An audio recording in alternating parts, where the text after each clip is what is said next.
बच्चों के लिए स्कूल उनका दूसरा घर कहलाया जाता है, घर जहां हम सेफ फील करते हैं। पर तब क्या होगा अगर हम वहां भी सेफ ना हो? ऐसा ही कुछ हुआ था 15 साल की निशा के साथ।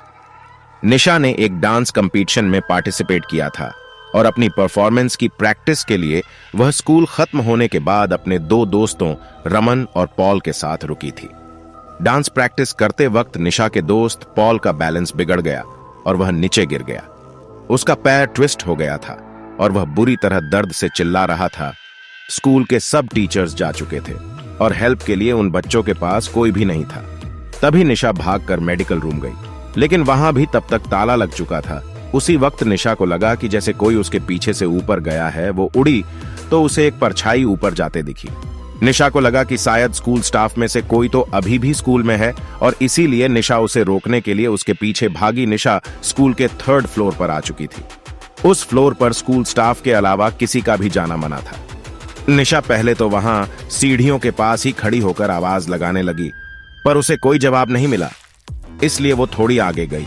उसने देखा कि उस फ्लोर पर सिर्फ एक ही रूम था और उस पर भी ताला लगा हुआ था। निशा को कुछ समझ नहीं आ रहा था, तो वह परछाई को अपने मन का वहम मानकर वापस जाने लगी। लेकिन तभी उसे एक अजीब सी आवाज आई। जब निशा ने पलटकर उस कमरे की तरफ देखा तो उस पर जो ताला लगा था वह टूटकर नीचे गिरा हुआ था। निशा एकदम से चौंक गई। वह उस रूम के अंदर गई। उसे दिखा एक आदमी खिड़की की तरफ मुंह करके खड़ा है। निशा ने उससे पूछा क्या वह उसके साथ चलकर पॉल की मदद करेगा, लेकिन वह आदमी में निशा को कोई रिएक्शन ही नहीं दिया। निशा को सब कुछ बहुत अजीब लग रहा था। उसने फिर से उस आदमी को पुकारा, लेकिन तभी अचानक उस कमरे का दरवाजा अपने आप बंद होने लगा। निशा देखकर उठी, दरवाजे की तरफ गई और उसे खोलने की कोशिश करने लगी, लेकिन वह दरवाजा नहीं खुला। सभी निशा को उस आदमी की हंसने की आवाज आने लगी। वह बहुत डरावने तरीके से हंस रहा था और धीरे धीरे उसकी हंसी जैम होती जा रही थी। निशा में पलटकर देखने की हिम्मत ही नहीं हो रही थी और वह डर के मारे जोरों से दरवाजे पर पीटने लगी। तभी निशा को अपनी गर्दन पर हल्की सी हवा का एहसास हुआ। उसने पलटकर देखा तो उसका दिल दहल उठा। वह आदमी जो कुछ देर पहले खिड़की की ओर देख रहा था, वह अब ठीक उसके सामने खड़ा था। उसके चेहरे पर एक हल्की सी हंसी थी जो निशा को बहुत डरावनी लग रही थी। यह निशा को ऐसे घूर रहा था जैसे यह आज उसे जिंदा नहीं छोड़ेगा।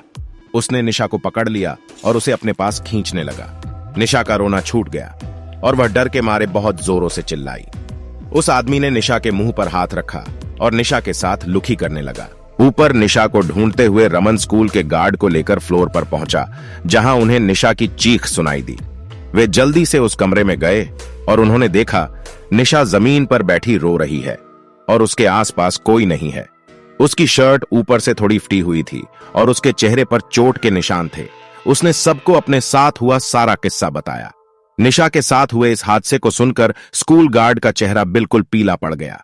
गार्ड ने निशा और उसके दोस्तों को बताया कि कुछ साल पहले स्कूल में एक सफाई कर्मचारी काम करता था। वह चौड़ा पागल सा था और वह लड़कियों को बहुत ही गंदी नजरों से देखकर लता रहता था। एक बार उसने एक लड़की के साथ बलालुखी भी की थी। उस लड़की ने जब उसकी शिकायत की तो स्कूल की प्रिंसिपल ने उसे हमेशा हमेशा के लिए उसे स्कूल से निकाल दिया। उसके एक हफ्ते के अंदर उस पागल आदमी ने 3rd फ्लोर वाले स्टोरेज रूम में जाकर खुद को मार डाला। उसकी मौत का काफी दिनों तक किसी को पता ही नहीं चला था। उस आदमी की बॉडी बहुत ही डरावनी हालत में पाई गई थी और तब से उसकी आत्मा उसी कमरे में भटक रही है। इसीलिए स्कूल के 3rd फ्लोर पर किसी का भी जाना बंद है। इस इंसिडेंट के बाद निशा इतनी डिस्टर्ब हो गई कि वह कुछ दिन तक स्कूल ही नहीं गई, बल्कि कुछ ही महीनों में उसने एक नए स्कूल में एडमिशन भी ले लिया।